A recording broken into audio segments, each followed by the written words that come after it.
அதாவது மதிப்புக்குரிய ராகுல் காந்தி அவர்களுக்கு அரசியலில் பக்குவமே கிடையாது. எதை எடுத்தாலும் தேவையில்லாத சிறுபிள்ளைத்தனமாக தான் எல்லா பேச்சுக்களுமே இருக்கு. ஓட்சோரின்னு சொன்னாங்க. ஏற்கனவே 65 லட்சம் வாக்காளர்கள் அங்கே வந்து இல்லாமல் இருந்தது, எடுத்துட்டு தான் சொன்னாங்க. 30 லட்சம் பேர் இறந்து போனவங்க. நான் பல முறை டிவி மீடியாலாம் எல்லாம் பேட்டி கொடுத்துருக்குறேன். 30 லட்சம் பேர் இறந்து போனவங்க, 28 லட்சம் பேர் அங்கே வந்து வெளியூருக்கே போயிட்டாங்க. மீதி ஒரு 7 லட்சம் பேர் தான் அந்த டிஃபரன்ஸ் இருந்துச்சு. ஆக இந்த மாதிரி சூழ்நிலையில் இன்னைக்கு தமிழ்நாட்டில் நீங்கள் பார்த்தீங்கன்னா நேற்று வந்து நேற்று மாலை வரையிலும் 40% தான் பிஎல்ஓ கொடுத்துருக்கதா சொன்னாங்க.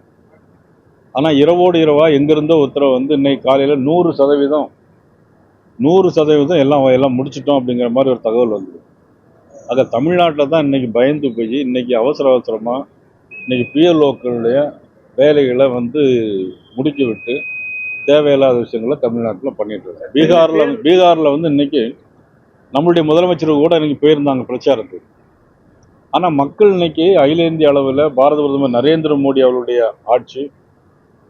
ஆட்சியை தொடர்ந்து அந்த மாநிலத்தில் பீகாரில் நடைபெற்ற ஆட்சி நல்ல ஆட்சி என்று முடிவு செய்து இன்னைக்கு பெண்கள் அதிகமாக வாக்களித்து இன்னைக்கு 200 இடங்கள் இன்னைக்கு பிடிச்சிருக்காங்க அப்படின்னா இது இமாலய வெற்றி.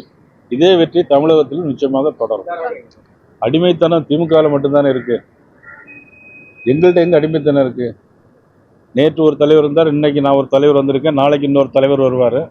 அடிமைத்தனம் யார்கிட்ட இருக்கு? இன்னைக்கு மதிப்புக்குரிய கலைஞர் அவர்கள் முதலமைச்சராக இருந்தாங்க, அதன் பிறகு மதிப்புக்குரிய ஸ்டாலின் அவர்கள் இருக்காங்க, இன்னைக்கு துணை முதலமைச்சர் அவங்க குடும்பத்திலே ஆக்கியிருக்காங்க.